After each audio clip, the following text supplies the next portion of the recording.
Hi everyone, I hope you all are well. I am Himanshi and I am working as a software engineer from past 1.5 year.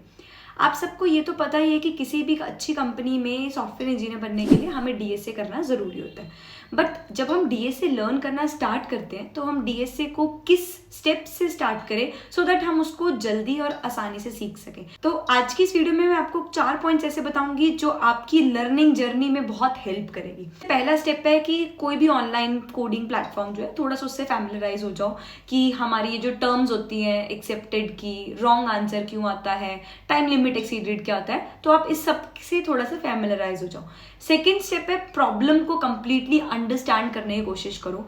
जो भी आपको problem दी है, for example problem है कि find some of 2 numbers. अब 2 numbers का सम निकालने के लिए पहले आपको उस प्रॉब्लम को आपने समझा कि मुझे 2 एलिमेंट्स गिवन होंगे, दो नंबर्स गिवन होंगे, उन 2 नंबर को मुझे ऐड करना है. प्रॉब्लम को समझने के बाद आप क्या करो, उसके कुछ टेस्ट केसेस फ्रेम करो. टेस्ट केसेस आप कैसे फ्रेम कर सकते हो? फॉर एग्जाम्पल 1, 10 ये एक टेस्ट केस हो गया. सेकेंड टेस्ट केस हो गया -1 -10 मीन्स दोनों नेगेटिव. थर्ड टेस्ट केस एक डेसिमल नंबर एक पॉजिटिव नंबर. तो ऐसे आप मल्टीपल टेस्ट केसेस बनाओ कि आप क्या क्या टेस्ट केसेस बना सकते हो. आफ्टर दैट अब आपने कंप्लीटली उस प्रॉब्लम को समझ लिया. Go to step number 3. Step number 3 में आप क्या करो कि आपने जो भी प्रॉब्लम को समझा है, टेस्ट केसेस बनाए हैं, उनकी अंडरस्टैंडिंग के बाद आप एक कोशिश करो कि आप एक सूडो कोड लिख लो. सूडो कोड मीन्स जैसे आप स्टेप्स लिख लो कि आप इस क्वेश्चन का क्या लॉजिक लिखोगे, इसको कैसे अप्रोच करोगे, ऐसे कुछ स्टेप्स फॉर्मेट में लिख लो. For example get the first input number, get the second input number. अब अगर मान लो हमारे पास अल्फाबेट्स आ रहे हैं या फिर हमारे पास स्पेशल कैरेक्टर्स आ रहे हैं, तो you can write a point if any number is alphabet और special character return invalid input. Right. इसके बाद आप क्या कर सकते हो कि you can write that add 2 numbers, store it in a result named variable and in the end print result. तो ये एक टाइप ऑफ सूडो कोड आपने लिख लिया, आपने बस स्टेप्स लिख लिए. फोर्थ स्टेप क्या है, आप उस कोड को लिखो.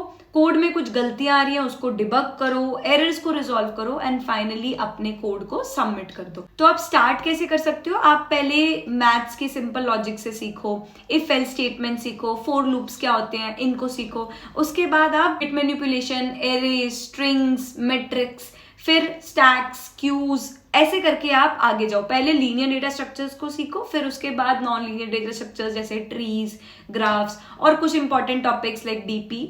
अगर आपको एक कंप्लीट प्रॉपर रोड मैप चाहिए कि कैसे डीएसए मैंने लर्न करा, कैसे आप लर्न कर सकते हो, आप मुझे कमेंट सेक्शन में बता दो, मैं एक रोड मैप की वीडियो बना दूंगी. तो ये 4 स्टेप्स क्या है. फर्स्ट स्टेप में तो आप प्लेटफॉर्म को समझ लो, डीएसए क्या है थोड़ा सा बेसिक ये समझ लो. उसके बाद सेकंड स्टेप, आपको कोई भी कोडिंग प्रॉब्लम दी है उस कंप्लीटली प्रॉब्लम को समझो, टेस्ट केसेस फ्रेम करो. थर्ड स्टेप इज कि जब आपको प्रॉब्लम दे दी गई, आपने उसके टेस्ट केसेस फ्रेम कर लिए, सूडो कोड लिखो. एंड फोर्थ स्टेप पे आप अपना कोड लिखो, उस कोड को आप डिबग करो, अगर कुछ उसमें एरर्स आ रहे हैं उन सबको रिजॉल्व करो.